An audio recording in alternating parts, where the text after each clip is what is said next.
চার হাত এক হলো।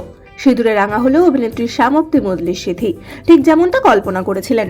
অভিনেতা রণজয় বিষ্ণুর সঙ্গে 7 পাকে বাধা পড়লেন নায়িকা। বিয়েতে তথাকথিত বেনারসির সাজে সাজবেন না বলেছিলেন অভিনেত্রী। নিজের মনের মতো সাজেই ধরা দিলেন নতুন কনে। আমন্ত্রিতের তালিকা ছিল লম্বা। ইন্ডাস্ট্রির প্রায় সব চেনা মুখকেই দেখা গেল নায়ক নায়িকার বিয়েতে।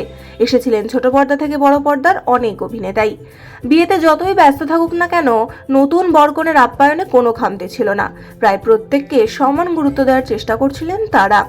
শুটিংয়ের সুবাদে অনেকবারই রণজয় এবং শ্যামপ্তিকে বিয়ের দৃশ্যে দেখা গিয়েছে, কিন্তু বাস্তবে নায়ক নায়িকাকে বিয়ের দিনে ঠিক কেমন লাগবে সেই প্রশ্নই ঘুরছিল অনুরাগীদের মনে।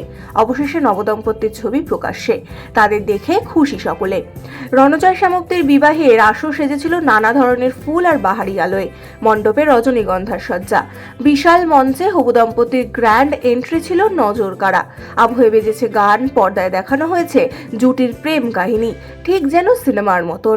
শ্যামপ্তির একটাই আবদার ছিল রণজয়ের কাছে, নাকে যেন সিঁদুর পড়ে।